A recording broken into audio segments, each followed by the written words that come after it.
So is the long tradition of protesting in America being threatened? To help answer this, I'm joined now by David Seaman, journalist and host of the DL Show. Welcome to the show, David. So Congress passed new restrictions on protesting on federal grounds. Do you see this as a threat to citizens' right to freedom of speech? I think it is absolutely a threat. This is a sacred, protected constitutional right. This is not something that should be infringed upon. That's why it is, in fact, the First Amendment of our Bill of Rights. It's very important to us. It was very important to our founding fathers. And just to be clear with your viewers, this bill, which is now a law because Obama has signed it, it does not say protest is now illegal in the U.S., move along, citizen. That's not what it says, which is part of the reason why it's not getting more attention. What it says is actually far more insidious. It outlaws certain forms of peaceful protest. If you happen to be within close proximity to high-ranking elected officials who are receiving Secret Service protection, that can be considered a felony. And the problem here is, if you take away somebody's right to get the government's attention, that's a really big deal. I mean, we saw the civil rights movement in the 60s. That was something that really emerged because of peaceful protest. This is traditionally how Americans influence policy on the individual level, as you go out and you peacefully protest for something you believe in if things get bad enough. And to take away that right is really quite criminal, and it's troubling. I mean, the ACLU's analysis, they sort of agree with me. They're saying that it's an incremental thing that's happening. It's not as if suddenly protest is illegal everywhere, but we should fight this incremental slide because it's extremely dangerous. If you can't protest in your own nation's capital, what kind of constitutional republic have we become? Now, some are calling this bill the anti-Occupy bill. Do you think the Occupy movement could have something to do with this? I think it's all a part of their fears, the Occupy movement. And then you have shadowy groups like Anonymous, which are very hard to track. And then on top of that, you have the Tea Party on the right. There are a variety of movements, and I think the government is cracking down on all of them. And they've also seen what happened in the Middle East with Arab Spring, and they don't want anything similar to happen here. The problem is they're actually making this worse. You're radicalizing people out there who just, hear about this on the news and might not really care about Occupy's message. That might not interest them, their economic message, but then when you see that the government is quietly taking away these core constitutional rights, you now have citizens who are upset and actually do have a grievance because they don't want to see those rights go away. Even if you don't plan on protesting, you like to know that you do have that right. So you're saying that this could kind of add fuel to the Occupy fire and incite people to get angry and protest even more so?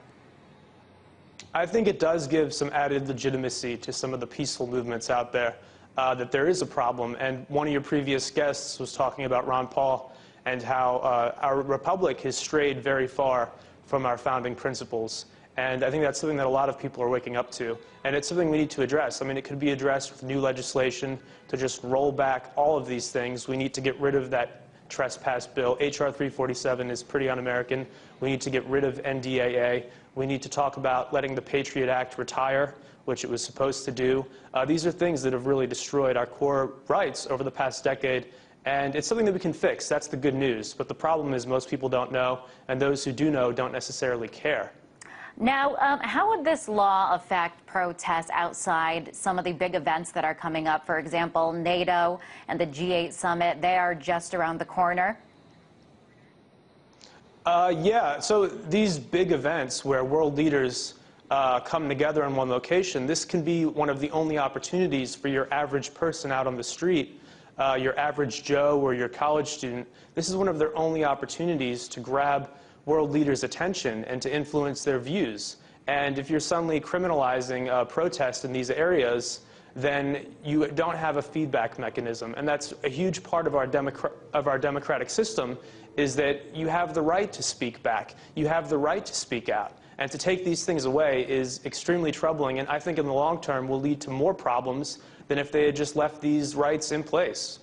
Now, the point of the bill, some would say, is that, in the name of security, in the name of safety. What do you think about that purpose of this bill?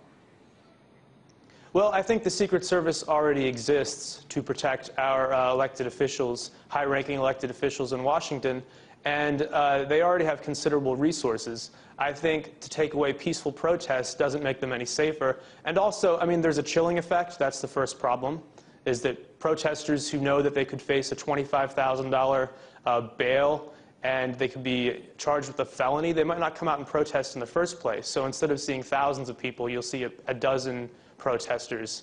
The other problem is that you could see selective enforcement, where if somebody's in front of the White House and they're supporting President Obama's policies on, you know, whatever, on the war in Afghanistan or NDAA, if there's a group that's supportive, the Secret Service might turn a blind eye to that. But if there's a group that's negative and critical, they could crack down. And it's really selective enforcement that could be a big issue, because the media will show, oh, there are protesters, but they're actually in support of the president, or they're actually in support of this new law, but they won't show the other side because those other protesters will be charged. Now, what's interesting about this bill is that Congress almost unanimously agreed to it, and it's rare that both political parties see eye to eye these days. You know, we saw it during the budget debate, the debt ceiling debate, but a bill like this that has ramifications for citizens' fundamental rights, it receives bipartisan support. Why is that? You know, it's extremely disturbing, and I don't have an answer for you, Liz. As you said, this has been a very partisan Congress. They can't agree to do anything.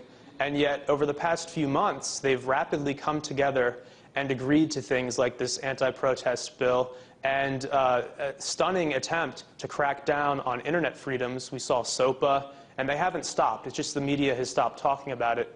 McCain has sponsored a bill which would allow the military to have oversight over U.S. civilian internet traffic.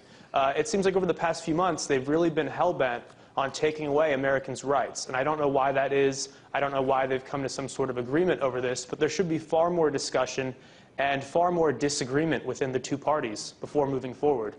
And lastly, David, just want to ask you, will this change the way that you protest and exercise your freedom of speech? I'm going to be completely honest with you. I think it will. If I know that walking out on the street I can face a felony, if I'm just holding up a sign and protesting for what I believe in, I might stay at home. And that's the real problem, is that other people are going to think the same thing. And after you see the first few arrests, college students and mothers and fathers and everyday people who don't have the resources or the legal teams to back them up, they're just going to stay at home. And a major part of our democracy is going to be dead. When you don't have the right to protest, you don't have much left. Hopefully that's not... that won't happen. But thank you so much for coming on the show, David. Pleasure to have you as always. That was journalist and host of the DL show, David Seaman, from our New York studio.